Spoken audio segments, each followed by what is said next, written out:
Is it possible to visit all major observatories in the world, covering every continent, in the space of just 24 hours? ESO made a trip around the world in 80 telescopes during a live 24-hour webcast. Let's go behind the scenes to find out how it was done.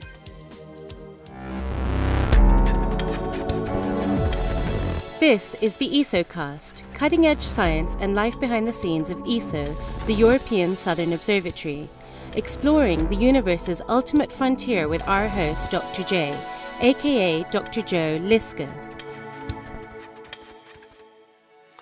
Hello and welcome to the ESOcast.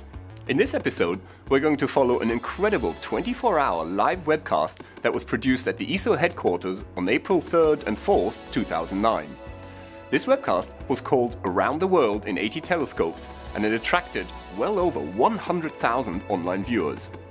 The webcast was part of 100 Hours of Astronomy, a cornerstone project of the International Year of Astronomy 2009.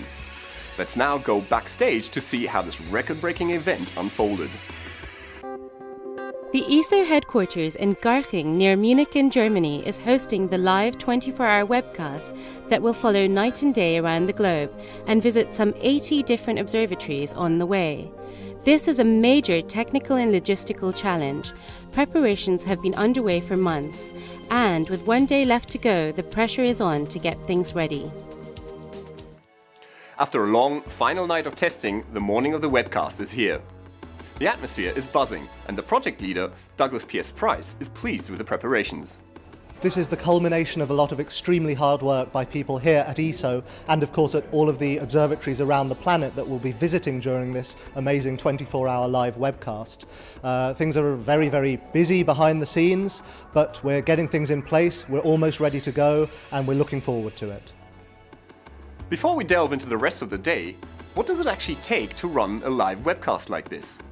Well, apart from having many wonderful observatories around the world to visit, you need a project leader that remains calm under pressure, a first-class production team, hilarious technical experts that put our guests at the observatories at ease, top-notch autocue operators, a web team, a professional-looking set, and 6 attention-starved presenters. Oh, and of course, an on-set blogger. Just a few minutes before the start of the webcast, and some final adjustments are made.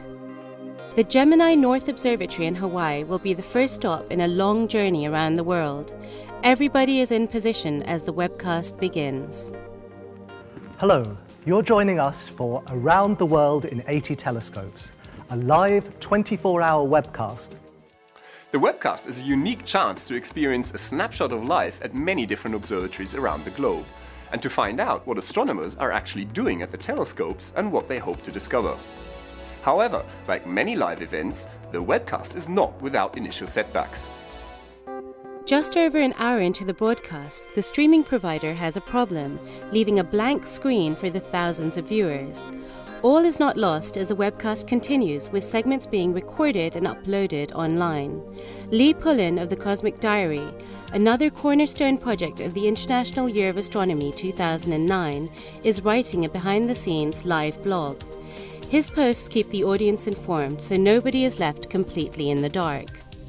After a tense and stressful half hour, we're back on air. Once again, the telescope tour is on track. With 24 hours of constant airtime, the webcast team work in shifts. People swap in and out of their positions, ensuring a continuous presence. The webcast is running smoothly, so Douglas takes an early evening break to eat a quick meal. The menu for the event was carefully chosen in order to keep the team happy through the long hours. Although the team could have had a selection of local Bavarian dishes, they opted for a range of international foods in honor of the event. Over halfway through the webcast, the day has gone well. Viewers watching from all over the world have emailed in feedback and questions to be read out by our hosts on air. And this is a question from Julie, who writes in from the UK. The night shift team keep things running in the early hours, while Douglas finally gets just 1 hour of well-deserved rest. The dawn of the next day marks the final stages of the webcast. The tired and slightly delirious team receives a much-needed boost when the video from the Vatican Observatory is broadcast. Even after 20 hours, the team spirit is still high. Finally, the webcast is over. And so this brings us, after 24 hours of webcasting, to the end of Around the World in 80 Telescopes. We'd also like With more than 24 hours of continuous interviews completed, the time has come to celebrate the successful event with a glass of champagne.